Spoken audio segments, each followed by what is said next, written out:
Alright, in this week's chat we're going to go over the last two sections in Cycle 2, 2.14 and 2.15. And the first section is on proportions.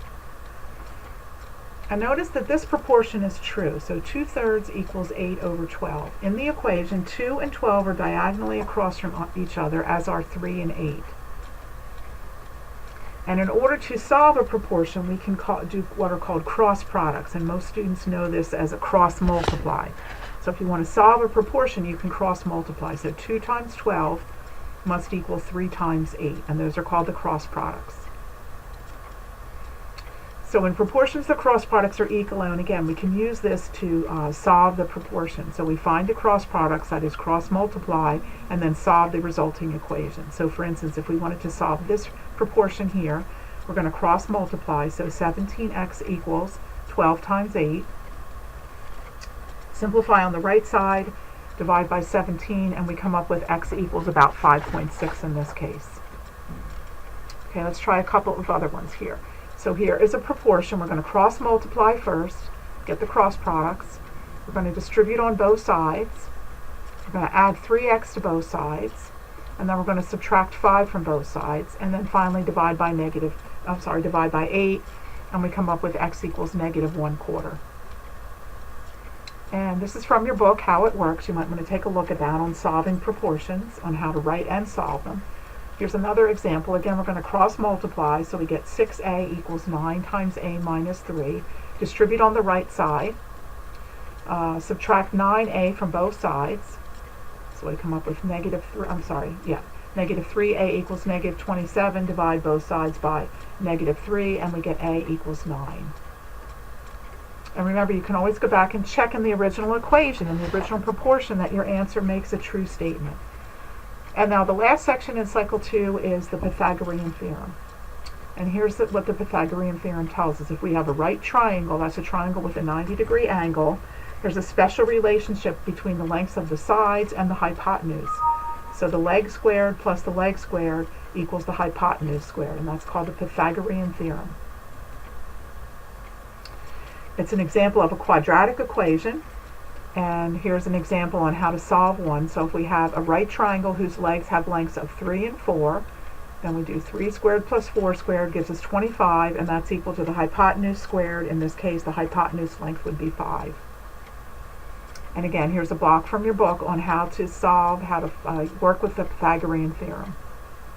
So let's work a couple of problems. Find the length of the hypotenuse of a right triangle if each leg measures 10 feet. And if you go ahead and substitute in, we get a squared plus b squared is going to be 100 plus 100 is 200. Take the square root, and the hypotenuse is about 14.1 feet. Find the length of the legs of a right triangle if the legs are the same length and the hypotenuse measures 10. Okay, so in this case, the hypotenuse being 10 feet and the two sides are the same, and the hypotenuse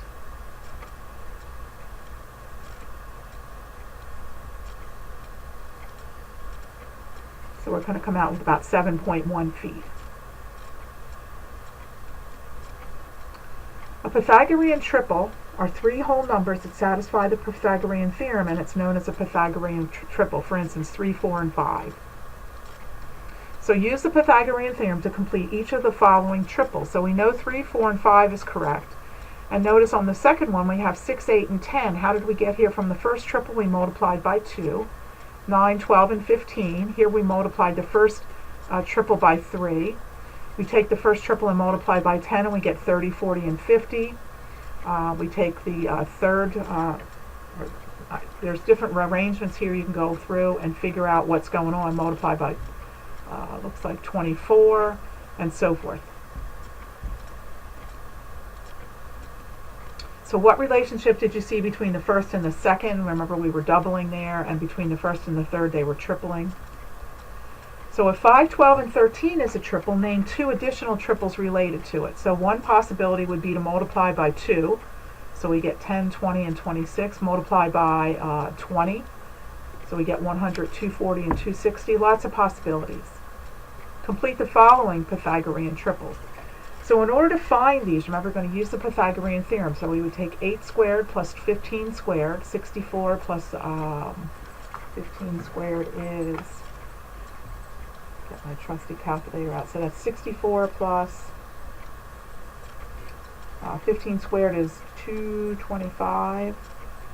Yeah, gives me 289, and if I take the square root of that, I get 13.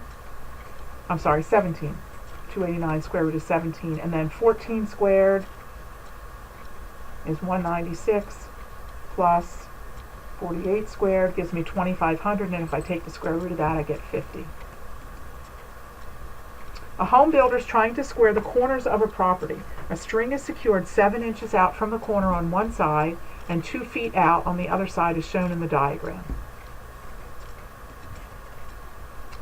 One side is angled until the two marks are exactly 25 inches apart, and then a stake is planted at that section.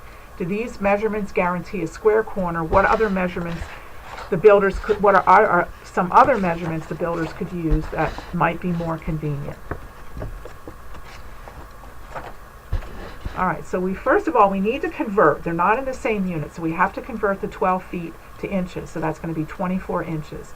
And then we can check and see if this really satisfies the Pythagorean theorem. So it is 7 squared plus 24 squared equal to 25 squared. And so we have 49 plus 576 does equal 625, and so yes, this is a right angle, and there is this length here is 25 inches, so this is a nice square. Any Pythagorean triple will work to square the corner. 3 feet, 4 feet, and 5 feet is a commonly used Pythagorean triple that would work in this application. Jack has instructions for building a skateboard ramp, and he needs to build a triangular frame on which to nail the ramp board.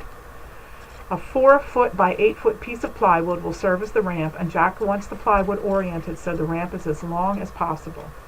The instructions say to use the desired height for the ramp and then use the Pythagorean theorem to find the length of the frame where it will sit on the ground. He wants the end of the ramp to be 2 feet off of the ground. Draw a picture to get started. How long will the bottom length of the frame be? So he wants it to be 2 feet here, and then there's the ramp here, and so we want to figure out where should this touch down on the ground here. What's the length of that side of the Pythagorean, of the right triangle? So if you notice, 2 feet here and 8 feet along here, and we're going to solve for x. So we substitute in the Pythagorean theorem. 8 squared plus x squared plus 2 squared equals 8 squared. 8 squared minus 2 squared, so 64 minus 2 is 40. Take the square root of 60. So we want this to be about 7.7 feet out, or about 7 feet 8 inches in length from where the height is down here to the end of the ramp. So a nice application of the Pythagorean theorem.